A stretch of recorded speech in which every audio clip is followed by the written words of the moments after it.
இருக்கிற இடம் வந்து பர்வதமலை சேனல் ரோடு அப்படின்னு சொல்லுவாங்க. அதாவது தோவாளை கால்வாய் வந்து நமக்கு ராதாபுரம் கால்வாய் நோக்கி போகக்கூடிய அந்த இடம்.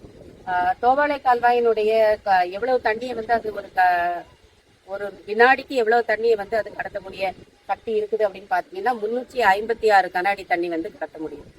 எல்லாரும் என்ன சொல்றாங்க அப்படின்னா தோவாளை கால்வாய் வந்து செயலிழந்து போச்சு, அது வந்து கடைமடை வரைக்கும் தண்ணியை கொண்டு போக முடியாது, ராதாபுரம் கால்வாய்க்கு வந்து தண்ணி கொண்டு போக முடியாதது, தோவாளை கால்வாய் வழியா இனி கொண்டே வர முடியாது அப்படிங்கிற மாதிரி ஒரு கருத்தை வந்து சொல்றாங்க. அதனாலதான் நாங்க வந்து பழையாறுல இருந்து நாங்க பம்ப் பண்ணி கொண்டு வர்றோம் அப்படின்றாங்க.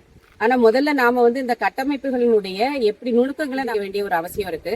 இப்ப முதல்ல வந்து தோவாளை கால்வாய் ஒண்ணு அங்கிருந்து வருது அப்படின்னா அதனுடைய பெட் லெவலா இருக்கட்டும், அந்த கால்வாயினுடைய வடிவமைப்பா இருக்கட்டும், எல்லாமே வந்து அது 356 கன அடி தண்ணியை வந்து கொண்டு வர அளவுக்கு அதை வந்து வடிவமைச்சிருக்குது.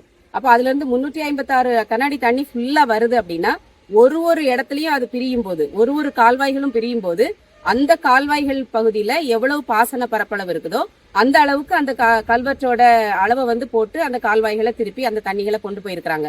அதனால இந்த அது கொள்ளளவு கொண்டு வர முடியாது, இங்க 150 கன அடி தண்ணியை வந்து ராதாபுரம் கால்வாய்க்கு கொண்டு வர முடியாது அப்படிங்கிறது வந்து ஒரு சரியான வாதமா இருக்க முடியாது.